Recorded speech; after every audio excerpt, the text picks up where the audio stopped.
Another day playing on the Who University podcast. Hello, everybody. This is Tanya, and I am here with my lovely work wife, lover, and playmate, Erin. I love that description. It's what we feel like a lot. I feel like I talk to you sometimes more than I talk to my husband.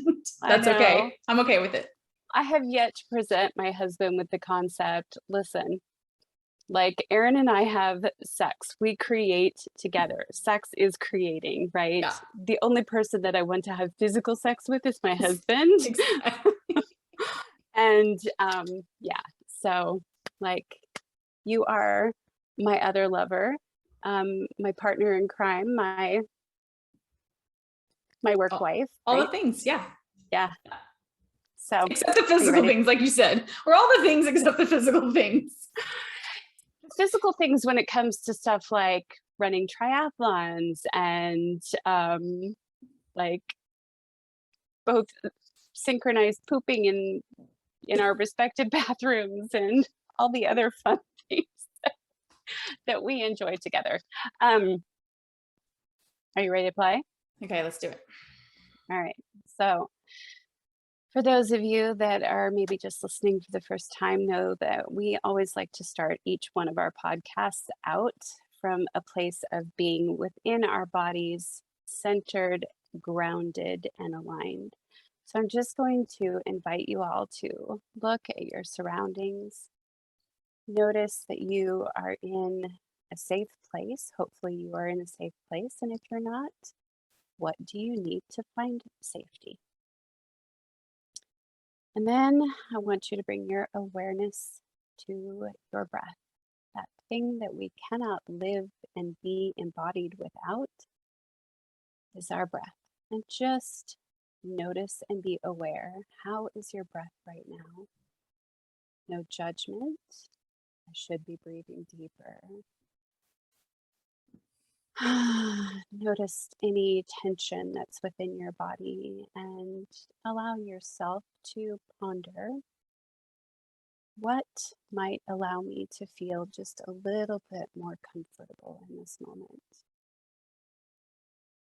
Could I allow myself a little bit deeper of a breath? And if the answer to that question is no, that's okay.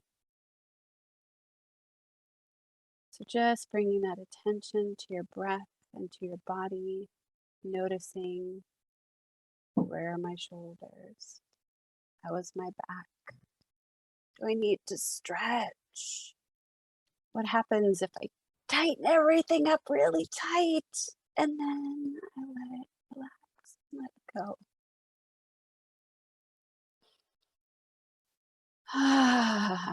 And what would it be like to add a little bit of sound to your exhale? Let's try this for a moment. Breathing in.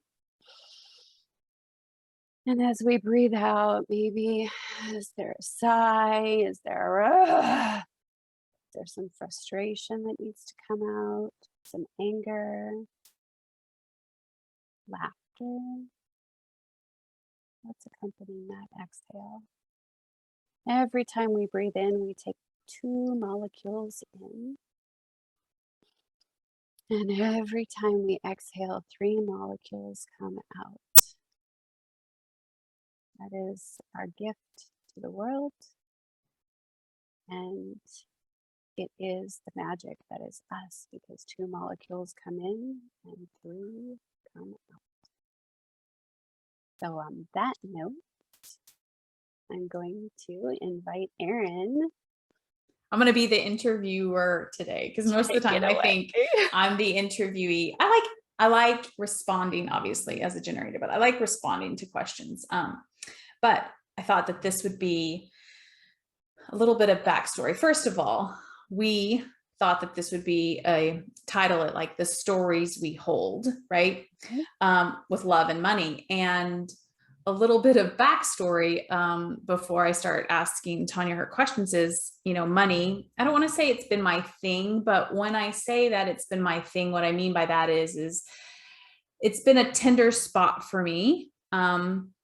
And I haven't had those stories of like, you can't have money and be spiritual. Like I love all the money. I've wanted all the money, maybe a little bit of a money worshiper, you know, like I grew up, like money was very important. Money allowed you to do lots of things. It gave you lots of choices. Like I saw how having money and not having money growing up allowed us to have choice when we had money, right? When we had money and then we didn't have money and then we had money again. Like I got to see how money isn't powerful, but having money allows you to have lots of choices if you choose to do that, right?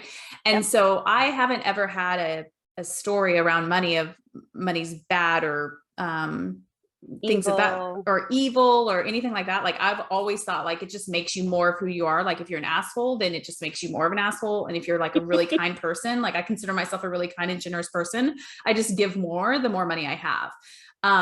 But I have always been intrigued, I guess is maybe a word, of around money and business. And I have read money books all of my life. You know, finance is my background. And I have kept some of my money books when I moved. I was like, you know what? These are the books that I want to keep. And a lot of them were money books. And I think that as I continue to grow and rereading, I don't know who said this, but like every time you read a book from new awareness, you get to learn it and see it from a different perspective. Yes. So I don't know what prompted me.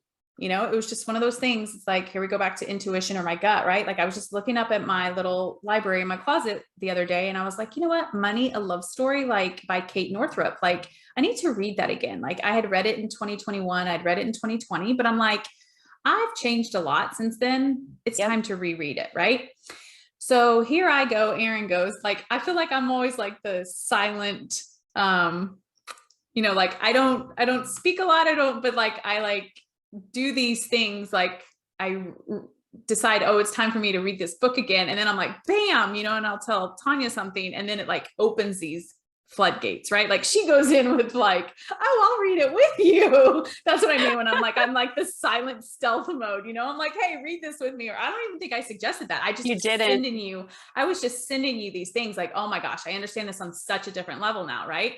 Yep. Actually, let me back up. What happened is when you and I did the EFT together, because I was like, there's some things that need to be released with money, some more things. That's how I then was like, okay, I realized money for me has been a withholding of love. So I just want to interject a little bit here, that after the last podcast that Erin and I recorded prior to her going to Oahu and running her triathlon, we at the end of that podcast, after we stopped the recording, we then started a new recording and we did a session with EFT around money and love with Erin, that eventually those types of videos will be available in our portal at Who University. When you're a member, you'll get access to those. Please continue. Thank you for that. So anyways, after that whole shedding of tears and completely breaking down, that's where I was like, oh, money, a love story. Right. So I start reading the book again. I'm sending you these things, these so messages. What was the awareness around love, money? love, right? Like my mom has withheld love when I was younger. That was the way she was able to show her power, right? Like grades and things like that with me and my brother, that was really important. So if I didn't earn the grade she thought I should, that there was a withholding of love. Yep. And then recognizing that my dad withheld money as a form of love to try to get me to do things that he wanted me to do, or not do, right? Yep. And obviously it comes from that place of like, I'm trying to protect you. I love you, but it was very much so, for lack of a better word, like a manipulation, right? Like, absolutely. I mean, I remember wanting to get a tattoo and him being like, well, then you're not going to get paid. Your college isn't going to be paid for. It was very much so like, if you go off the reservation, and he has said that before, you go off the reservation, you go out from, you know, underneath my little wing, bubble of protection. Yeah. I'm not gonna be able to help you. And sometimes that has meant I'm not giving you any money. And I didn't realize that is kind of the story that I had, that me hoarding my money, right? Lots of people have lots more money than I do, but the amount of money that I have accumulated I did not realize it was from that place of love. And so when I wanted to do these, when I wanted to travel, I love travel. It's so fun for me. And then I'm having to use this love, right? And this conflict that I did not realize that's where all of that was coming from. Right. So Tanya helps me break the dam. Literally. Like I'm like in a pool. I mean, how to swim. I'm like in this like pool of like complete and utter like tears. And I mean, I have no problem doing that, but like, and so I start reading this Money is a Love Story book. Money, a Love Story is what it's called. So she's sending me pages from it. And I'm like, all right, tell me what book this is. I'm going to read it with you. Yeah. So Tanya starts reading the book. And then why don't you tell us, just start us on the story of, and then you recognize and realize what? Because this podcast is about the stories we hold. So yes. So after your breakthrough with the EFT that we did together, and kind of feeling our way through that, I'm like, are you ready to start writing our money course for our members?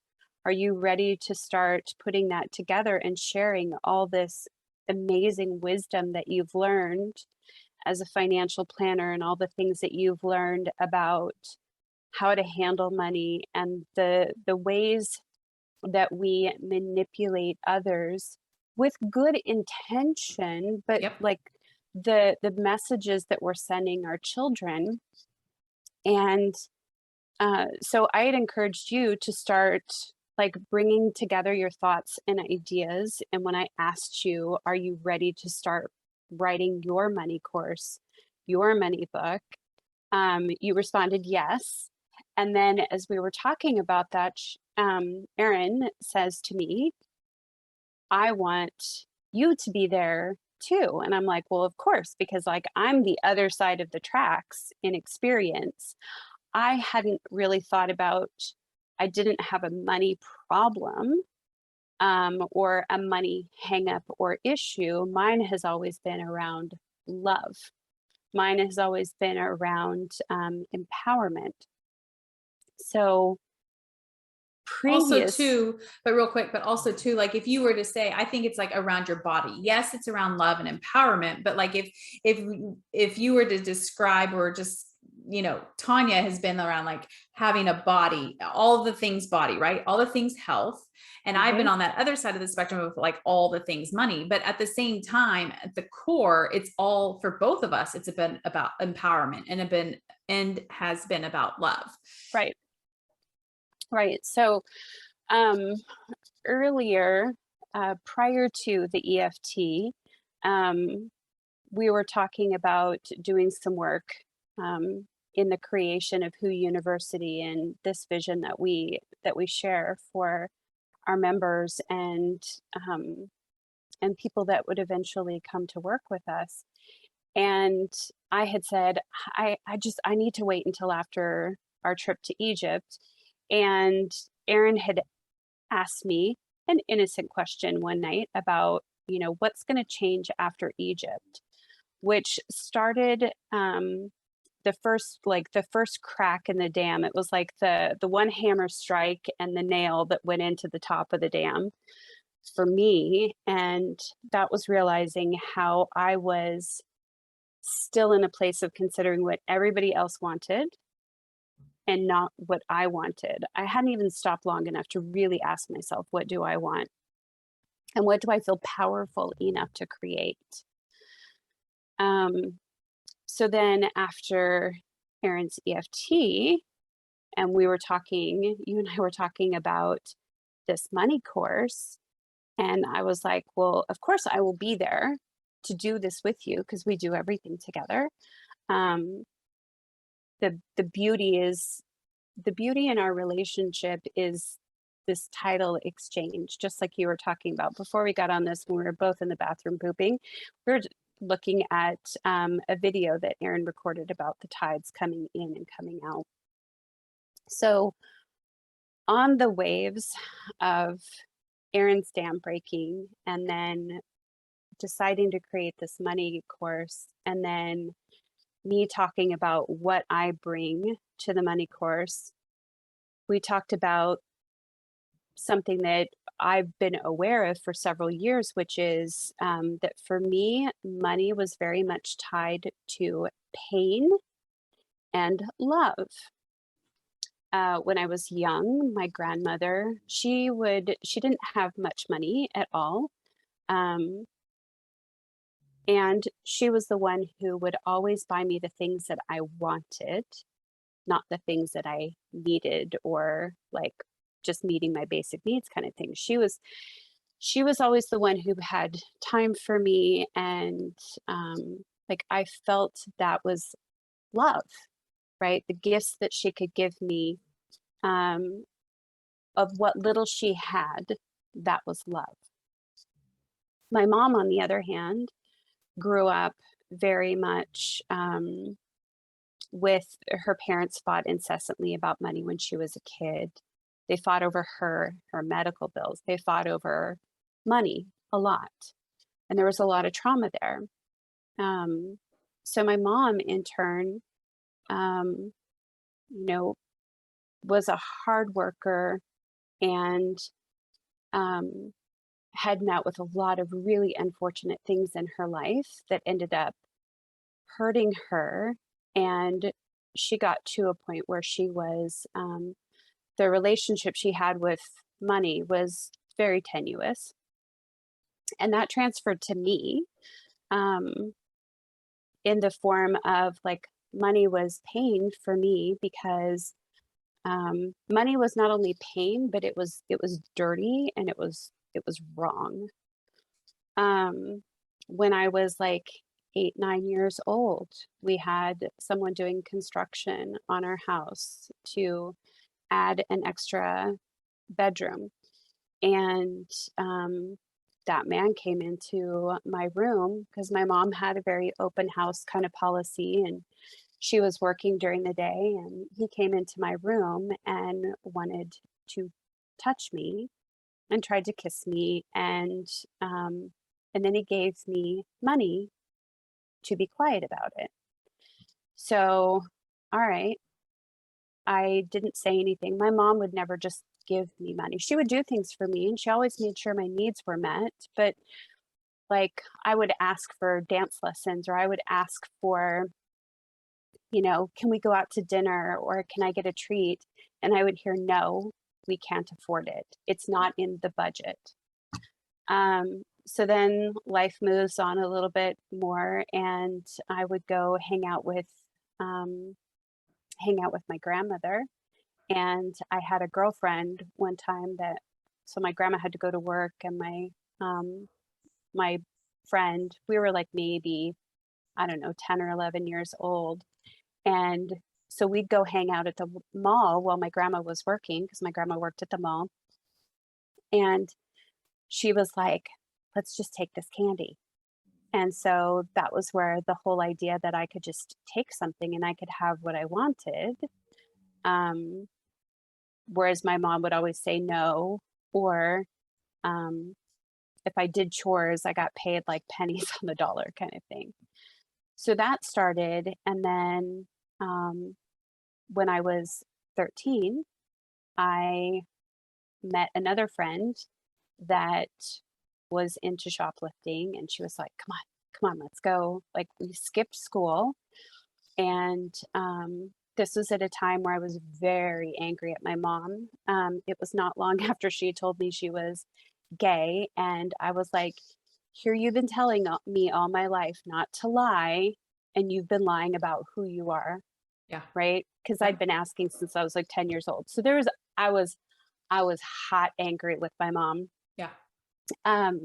So I had been skipping school. I got caught shoplifting, and got arrested. And my mom let me sit in juvenile hall for 3 hours. And then she said, young lady, the weight of the world has just fallen on your shoulders. And the first thing she did after picking me up from juvie was to take me over to my grandmother's and have me tell my grandmother what I had just done, which was in part my mom's story of, look, this little girl that you think is such an angel and so much better than me isn't any better than I am. She just got caught, arrested for shoplifting. Yeah. And I felt sure that my mom had just stolen all the love my grandmother would ever give me, because now she can't trust me because I'm a little thief. Mm-hmm. I paid restitution on that. So I had $13 in my little coin purse at the time, and I think I had stolen like $130 worth of clothes that I was trying to walk out of the store with. Mm-hmm. So I had to pay, it was like a $500 fine of restitution. Like you're saying the law made you pay a restitution? Is that what you're saying? Yes, Okay. yes. The way it was, the store basically said we were banned from the store till we were 18 years old. Okay. Had to pay the restitution fine. So the law, the Yeah. like the statute or the Yep. limitations that we fell in said that restitution was like $500, plus we had to pay for the Stuff you stole. merchandise that we Mhm. stole, but we didn't get to have it. So it was like it ended up being like I can't remember exactly because it was a little Yeah. while ago. But I had restitution that I had to pay, and then I had to do community service, and I worked in an old folks home for like in the laundry, doing all the shit sheets. Like, how funny is that actually, now that I think back about it, like doing the bowel movement and Mhm. urinated laundry. So that was my restitution. Yeah. And that's sort of where my money story began. And it wasn't long after that that I got then shipped off to my dad's house. And my dad was going to fix me. He was going to make everything right with me. No boys, no money, or, no No, whatever. yeah, stealing or whatever for money. Exactly. Yeah. Mm-hmm. Exactly. And because in addition to getting arrested for shoplifting, I had also been seeing the boy that, not a boy, actually, he was a 21-year-old man that I had met at my 13th birthday. And he paid attention to me and he thought I was cute. And so I had been skipping school and had lost my virginity to this guy coming over to our house, and then got arrested. And my mom found out about the boy, and my mom found out about the stealing. And that's when she said, "Boy, the weight of the world has fallen on your shoulders." And that was like my red letter day, the cross that I wore, starting out sort of with this money story, money and love, and how they sort of commingled. My dad ended up, I lived with him for 6 months. And after he had found out, brief side story with the love piece is that I met a really nice boy that went to church at my dad's church, and his fourth wife. And we go, and he was 17. I was 14 at this point, and basically said, "He's too old for you. You're not allowed to see him anymore." And I was like, of course, the rebellious me starts skipping school, and met another boy that was like the quintessential black leather jacket, earring in one ear, like trouble from a distance, trouble up close. And when my dad found out about all of that, he basically declared me, was physically abusive, and declared me a hot pants little whore, and sent me back to my mom and said, "None of your stuff is going with you, because I can't afford to send it." Yeah. My dad had never paid child support either. And one of the things that my mom was really proud of growing up was that she never received a dime from my dad. Like, I did it all on my own. I've been self-sufficient. And then along with that, my mom was a nurse. She worked in the NICU with the little babies. She loved it. And then she was injured on a life flight transport. They were transporting an isolette. And that was back before the warnings of like, this motherfucker is heavy. Don't try and pick it up by yourself. Well, Yeah. she did and ruptured a disc in her back. And that began her story of pain. And so my mom fought for a long time to try and regain her health with her back. And then she had all other kind of health issues, which could be like a totally another podcast. The stories that your mom and I share about Yeah. your mom and my mom. Wait, I want to ask you though, what was it so you're reading the book Mhm. and what comes to your mind? What is it that really started the dam to break? What was the story that you had been holding specifically when you read the book? Yeah. So um, probably I was maybe 20 years old. So I'd been through a number of different jobs, and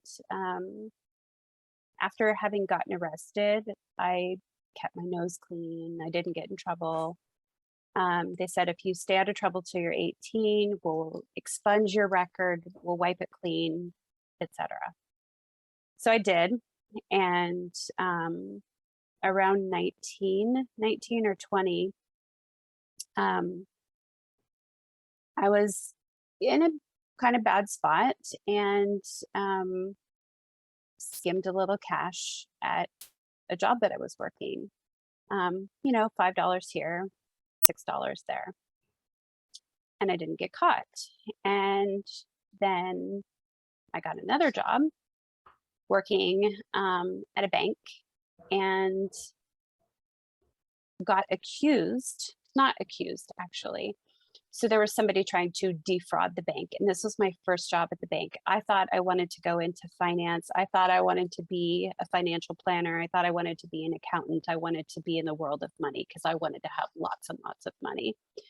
And um, and so my first job at a bank, I ended up getting let go because somebody was trying to defraud the bank, and I was the one who basically got nailed for it. And then my second job at a But bank. you didn't take any money at Oh that no, bank. Yeah. no, Okay. my till always balanced, and like, yeah, that was Okay. something that was really important to me. Yeah. So then I get my next job, and I had, and I'm not saying this as an excuse, and some people might see it as that, and that's fine. Um, I had gone into the doctor, and they told me that I was like precancerous, and I had a procedure where they froze my uterus. And first they took chunks out of my uterus, and then that came back that it was cancerous, and so they were like, okay, we need to do this procedure. Um and so they froze my uterus, and I was feeling like hell after that happened, but I had to go to work the next day. Yeah. So I'd had this procedure. They'd had complications when they did the procedure. And I go to work the next day, and I'm just like, I'm hopped up on pain meds from the complications and just feeling really lousy about my life, and um, was tasked with doing the deposits from the little drop box that day. And I ended up taking $300 from a deposit. Um, it didn't go through the ATM. It was just with a slip with the account number on it. And that was back before we had, two people checking it. And I saw that money, and I was like, I'm already so in debt because I didn't have medical insurance. And I just was like, I need this. Mm-hmm. And I took it. Mm-hmm. And then a couple of days later, I landed in the hospital for a week on Mm-hmm. IV antibiotics, because I basically had like a septic type infection Mm-hmm. from this procedure. That $300 ended up paying my hospital bill. And not long after that, I actually left working at the bank after I'd been in the hospital. And for then probably a good 30, well, Say, so how many years did you hold it for? 33 years. Yeah. For 33 years, I was like beating myself up over that. What do you There was, think your primary emotions were that you experienced over those 33 years for that choice you made? I had an identity or a belief that was at like almost an identity level that I'm a thief and a liar and I am not deserving. Even though after that time at the bank, you never stole or Correct. did anything of that type with money ever again. For 33 Correct. years, you held the belief that I'm a thief and I'm a thief. I'm a liar. And um, yeah, it was like I would do things like I'd go to a store to go shopping for clothes. And I would be like really obvious with my movements because I'm yeah, like, they're going to look at me making and sure think, that well, you held another belief or you held something else, which we talked about before we did the podcast. What was it? so I have done the work to believe that I'm worthy. And I had done a lot of work around forgiveness of what I had done, forgiveness of what other people had done in my life. And I thought it was really good. So when you and I were talking about what I could bring to the money course, um, I was like, I'm noticing there's something still here because like I can think back to my sexual assault. I can think back to the guy in my room when I was a kid. I can think back to a lot of different times in my life Mm-hmm. and there's no emotional connection left there. Like all that remains is the wisdom Yeah. and the understanding.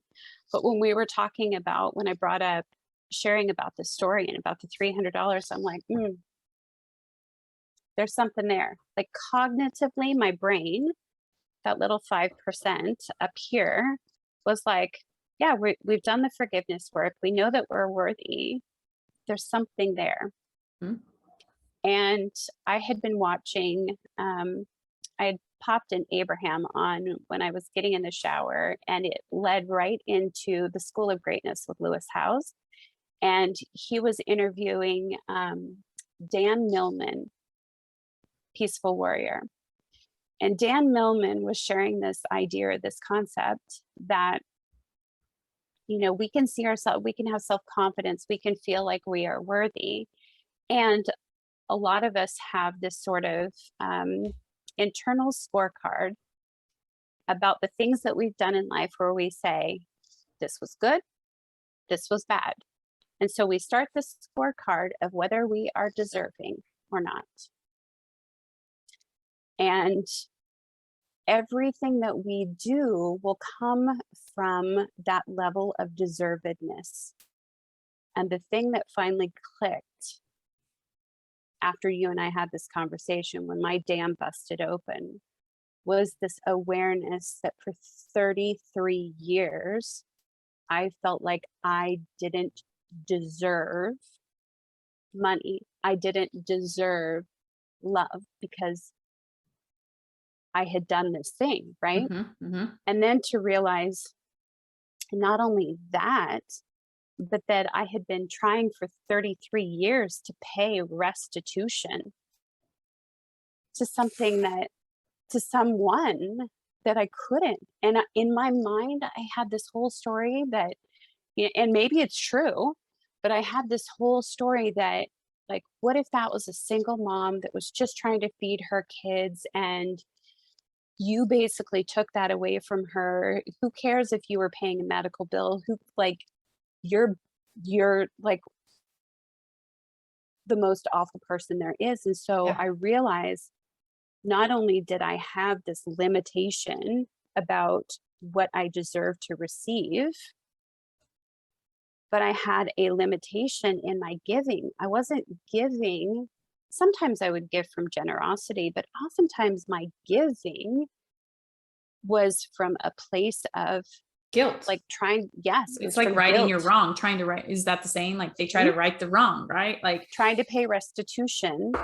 Like during COVID, we had in our Buy Nothing group, one mom had said something about, she was looking for something. It's usually like buy, need, sell, or not buy, need, sell. Like if there's something you're looking to just give away, or if there's something that you need, you post in this group on Facebook. And like we moved out of our house and we were just giving thousands and thousands and thousands of dollars of stuff worth away to people. But in 2020, before all of that happened, one woman, said that this has been really hard. Her husband lost his job as a chef. He was trying to make ends meet, just finding whatever jobs he could. And they were looking for something. And I was like, here, let me just send you some cash. And I sent her like $200, like, just here. And she was Yeah. like, oh my gosh, why would you do this? And I was like, because I have it and you need it. Right. But in the back of my mind, or actually In your body. Yeah.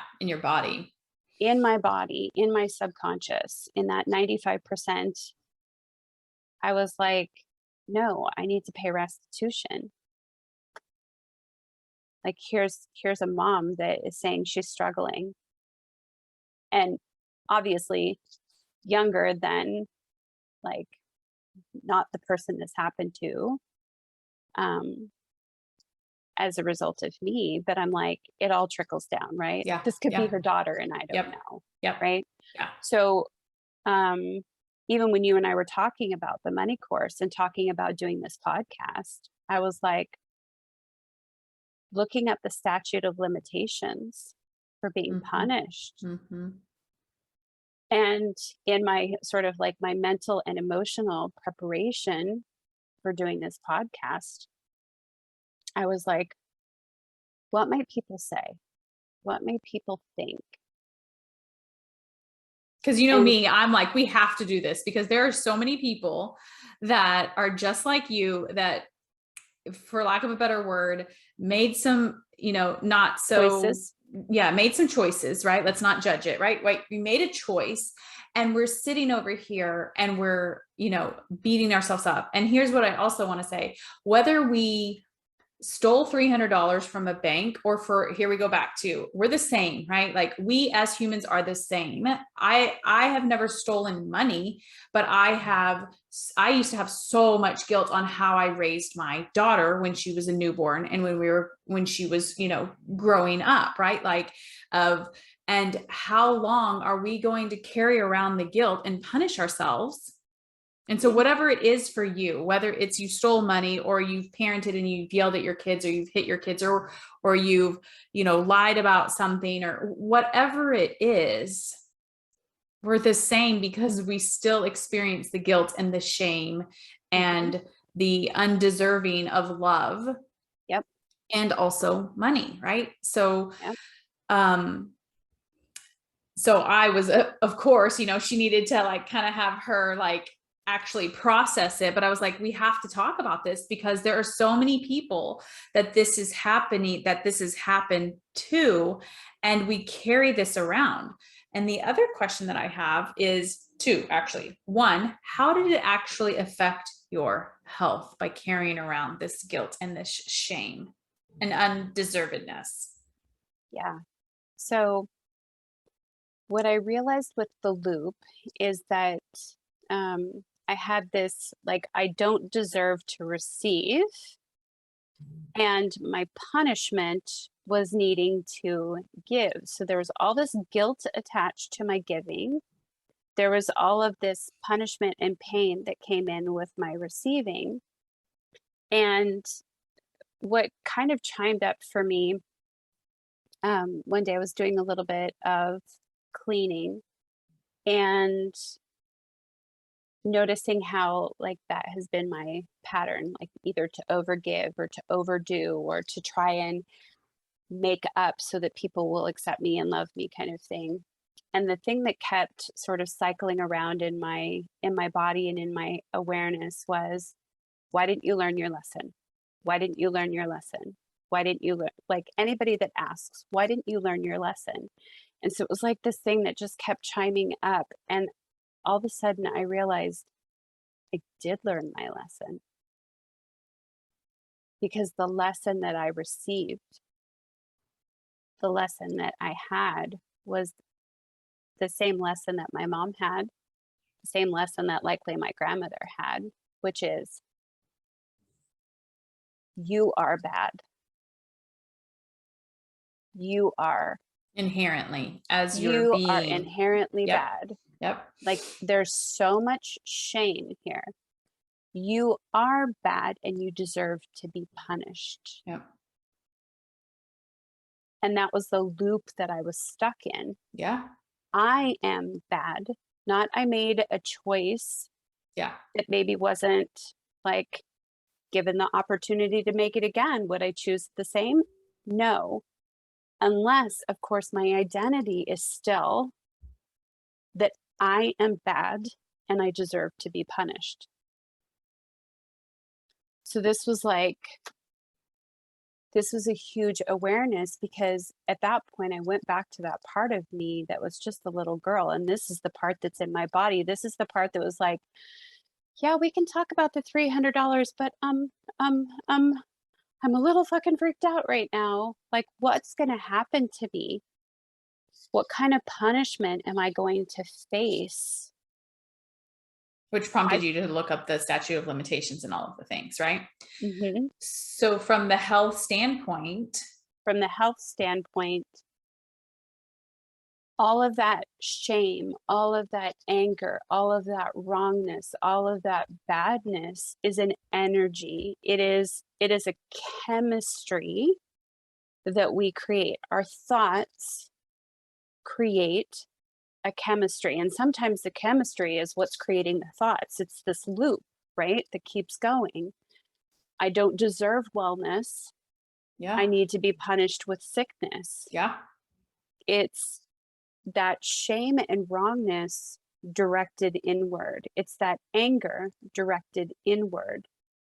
So when I learned my lesson, and the lesson that I perceived that I received, like I have no blame for my mom or my grandmother or my father or anyone else in my life. Like I take complete ownership.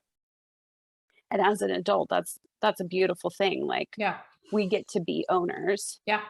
of how we've taken this in, and we get to understand why we've had this story.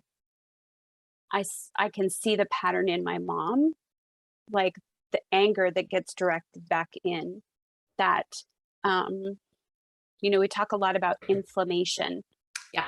Oh, what you eat causes inflammation. Stress causes inflammation. Well, stress does cause inflammation. And if you are believing that you are inherently bad, wrong, defective, and there's no redemption from that, that means also that there is no pill, potion, lotion, anything Yep. that can fix what's wrong with you if you are the wrongness. Dr. Joe talks about this. Dr. Joe Dispenza talks a lot about this, right? Like when Tanya is saying energy, she also, I believe, means vibration. And if you you can just Google like an emotional vibrational scale. And if you look at where healing slash wellness happens in the body, it's either at 500 or 540, something of that sort, right? Yep. And so if you look at where shame, I think shame is the lowest. I think it's 20. I think shame is the lowest, and then it's guilt, and then anger. But if you look at the vibrational scale, you'll see where shame, guilt, and anger and all of those low vibration. It's not to say that, oh, if you experience it, for a day or two, you're going to be sick, right? No, but when you are living in and when you are bathing your cells, cells, right? Cells in it Yep. every single day. And that is who you are. And you do not believe that you are deserving or worthy of being well, of having money, of all of these things, Of receiving love. of receiving love. Thank you. You are not a vibrational match for it, because you are sending out, I am at 20, and you're like on the different radio station, right? Like money and love and wellness is at 540, and it's searching for you, and you're sending out 20s and 40s and whatever else anger is at, right? It will never match up for you. So for you, Tanya, realizing like, holy shit, like I've been sending out shame and guilt vibration, and I've been expecting to receive money and wellness and love at 540. Yeah, because money is fuel. It is energy. It's an empowerment, right? And so it's either going to be at a 20, which is a bare trickle, right? Yeah. Or it's going to be in abundance. And sometimes we can force, like physically 3D force our way into the having of that. And if it is not part of our identity, we will be terrified and either holding on to it. Yep. That was me. Right. Yeah. For sure. Or we will lose it because we're trying to hold on to it so tightly that it just starts like oozing through our grip. It'll be that ex-wife that just took all of this from me. Like I never should have married her in the first place. Or it'll be that that husband that gambled away all of our money, our savings. Because if the identity of who you are doesn't match the abundance that you want to receive, whether that's love or money, and money is just, like, for me, money is just another word for empowerment or power. And we talk about that a lot in society, right? Money is power. It is.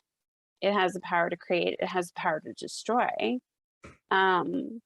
Well, it doesn't. Where it just is, right? Like right. but we use it. We can either be empowered when we have money, or we can try to disempower ourselves or others with money. Right. Yeah. And if we're in the frequency of empowerment, then we can utilize that energy in a way that's different than if we're trying to have power over, or if we're being underpowered by it. Yeah. Because true power, when you think about power, it's just what my definition of true power is myself being empowered and allowing other people to be empowered. It's never about powering over someone else. That's false power. That's actually no power, right? Like when you don't believe you have power, you try to make all the people do all the things, versus if you believe and you are empowered, you believe everybody else is empowered as well, and they're able to make. We're not trying to control or keep people to do certain things because Exactly. So for me, this last week has really been sitting with this whole piece of, why didn't I learn my lesson? And then that realization, well, the lesson that I learned was that I was bad, that I was wrong, that I, inherently was broken, like damaged goods. Like you just can't fix that. And for me, it was, there was a lot of self-administered EFT going back to like the child within me, my little girl, and saying, you are not bad for having made this choice. And meeting her with so much love and compassion. And a lot of times I think people are afraid of love and compassion, especially compassion, grace, and kindness. They're afraid of compassion, grace, and kindness because they think that that's going to make them soft. Oh, if I give you some grace and compassion over what you did, you're going to do it again. Yeah.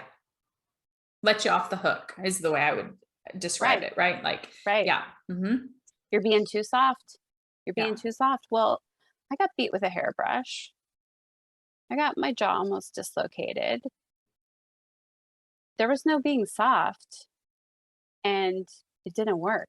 Yeah. Well, it did work to have me 33 years experiencing more than 33 years because it started out early in my childhood believing I wasn't worthy or deserving of love.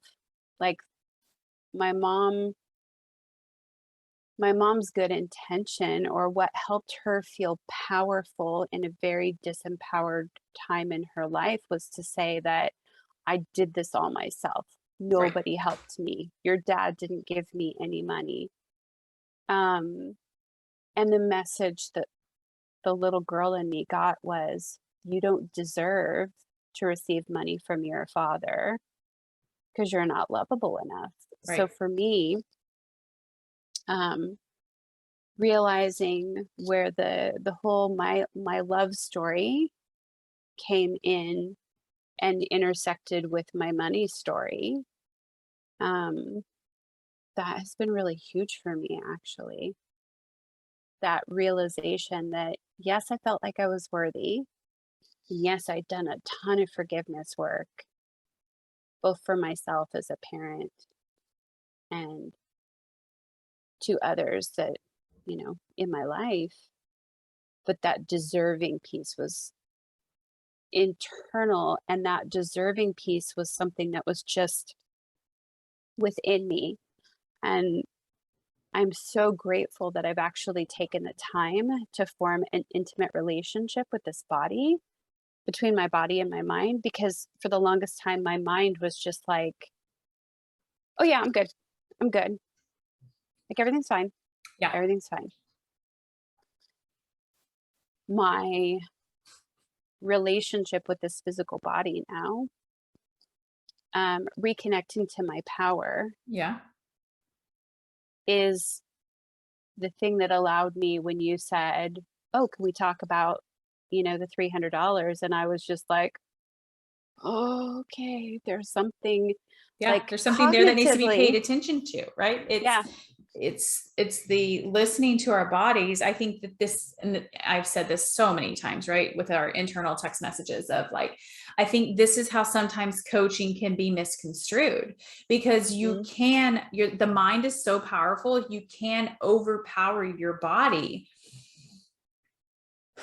but that is not what it is for. When our bodies are telling us, ooh, hang on a second, right? Mhm. There is some digging deeper that needs to occur to then be in cahoots with our mind, right? To then create or then to make an empowered decision. It's Yep. not it's not so our mind can overpower our body and be like, we're just going to be okay with this. Because as you said multiple times in the podcast, our mind is 5% conscious. Our bodies are the 95% unconscious. And that is what is actually running the program, the system here, right? Yep. So when our bodies are, when I say off, not from a judgment standpoint, but when something doesn't feel right in our bodies, that is our cue to say, stop, wait a second, let me do some digging. And what is Mhm. this bringing up for me? This is the, let's feel our feelings. This is, let's process. This is, hey, let's take a hot second, day or two or a week, whatever we need to work through this before we just start going to, it's going to be fine. And I'm just going to, power through and make it Yeah. work. This just reminds me of the other one of the other pieces that came up, like when we do this work, oftentimes you and I have had this experience, and I know a lot of clients that I work with one-on-one that have had this experience where um as you start to like maybe do some EFT tapping, or we do some sort of like guided meditation work or various other different modalities to kind of help start breaking apart and opening up the awareness, is that memories will start to resurface and come up. Oh shit, that's right, I forgot about this, right? um so for me, after 13, after having been arrested and keeping my nose clean. My very first job that I had that wasn't babysitting or pulling weeds or mowing lawns or whatever, was working for Burger King. And the manager that I had at the time, um, I said, I have the sensitivity to the acid in tomatoes. I have a sensitivity to, various other things because I had really bad eczema on my skin, which was, by my perception, a manifestation, a physical manifestation of the sensitivities that, like, feeling like my skin was not intact, like I don't have any boundaries or borders to protect me.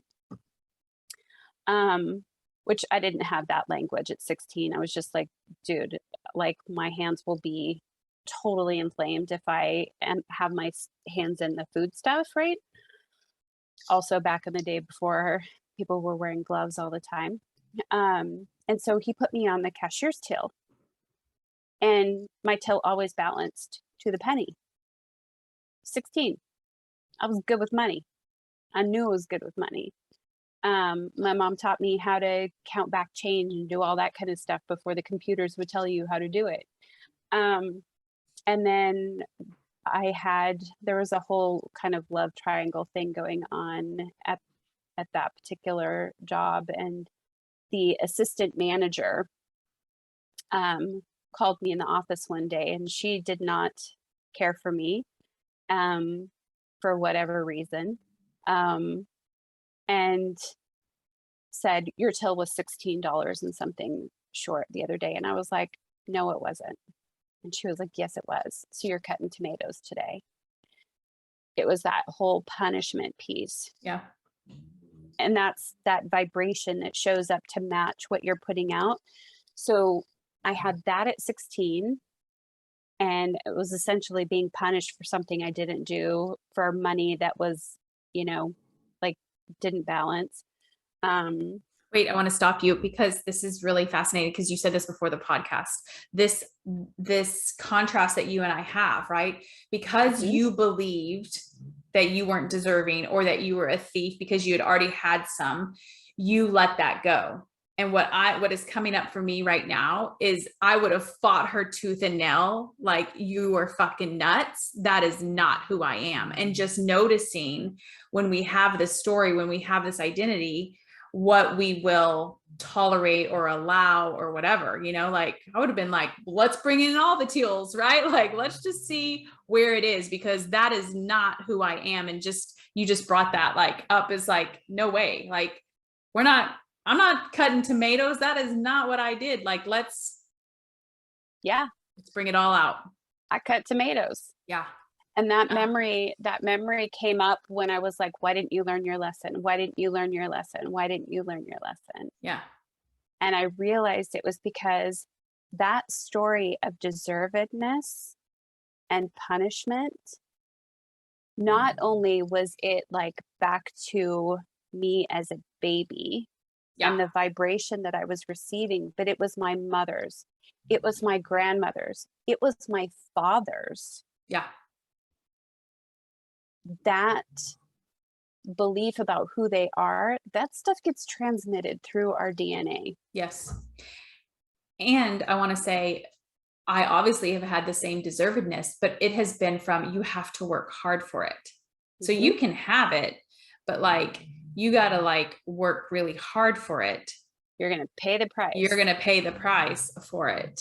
So I say that to say for our listeners that, we all of us, humanity has it in some form or capacity. It's just going to show up differently. So I would invite all of you.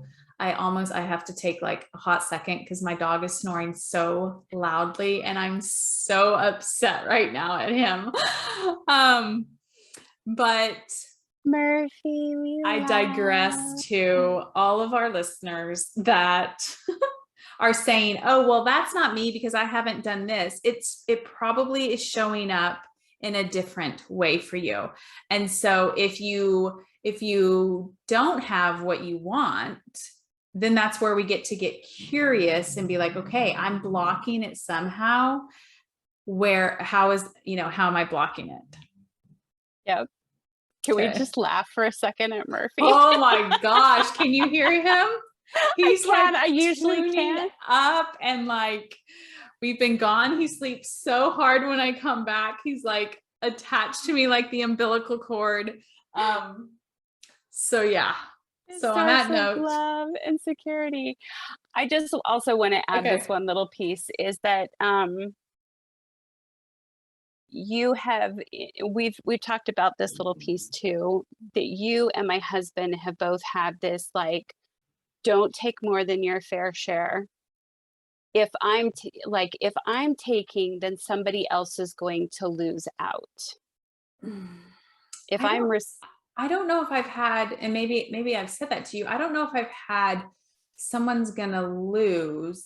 It's more so been a responsible. Let me think about this real quick. So I don't ever feel like if I've made more money, someone else doesn't make money. I haven't maybe had that's that. just been mostly Your David husband? that I haven't had that story. It's more so been my story really has been like, you're going to compromise. If you want that, it's going to take a lot of work. And I mean, I remember my dad always being like, okay, you can make 50,000 and you're going to get to have everything you want. You're going to get to have your time with your family. You're going to get to have time, with your husband. But if you want to make 100K plus, you want to go into those multiple six figures, you're going to give up a lot of shit. And that has been here we go back to Gene Keys in 29, right? Like you're going to compromise everything you are and who that's you are. 14. Oh, That 14. is Okay. that is your purpose and my life's work. You are Gene going Key to 14. you are going to Compromise. compromise and Yep. you are going to you want money, you can have it, but you're going to have to like sell your soul to have it. And so herein lies my why haven't I been able to have more of it or more of it more freely, right? Like because I've had to compromise and I didn't want to, right? Like if I have to work that hard for money, I don't want it because it's not worth it. And so therein lies that push and pull and tug, whatever you want to call it, right? That so the programming partner to 14 is also the 8, which is a shadow of mediocrity, staying small. And for me, I think that's I'd be curious to maybe reframe what your past belief about like having your fair share. Like you can have your fair share, but it's going to come at a cost. You're going to have to work it's gonna really cost you. hard. Yeah, it's gonna For cost you. me, it was like you've already taken more than your fair share. Yeah. And you ungrateful, Yeah. Yours is you take it, I have to earn it. yes.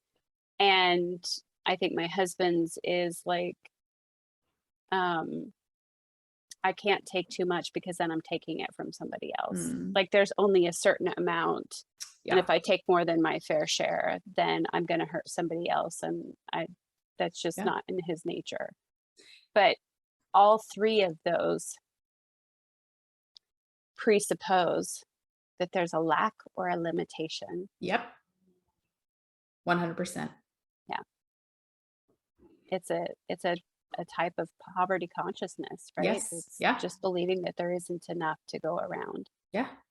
And if that is what we believe, that is all that we can receive. Yeah. And on that note. I'm on that note. That was good. I love it. Yes, it was. I'm proud of you. I'm proud of you for one of the things that Tanya and I said at the very beginning is we are always going to be transparent.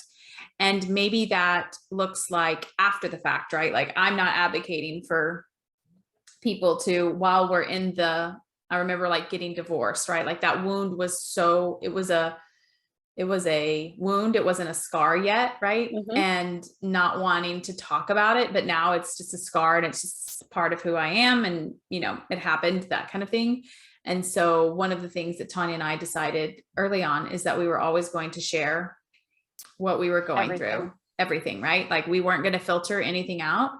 And I think for us, what happens is we process it and then we, share it, but it's going to get shared. So yeah, always always real, always raw, Yeah. always unfiltered, Yeah. and respecting that we always need to first find a place of safety and home Yep. so that we can do the healing that we need to. Yep. And in cases like this, boy, this was one of those like, oh shit, this bone got broken years ago, perhaps even lifetimes ago. We're going to have to break it first Yeah. so that we can reset it to heal.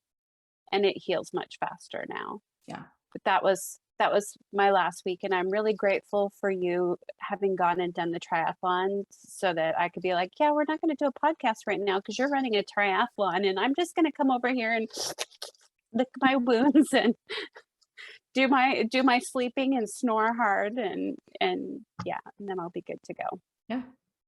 So until next time. Until next time.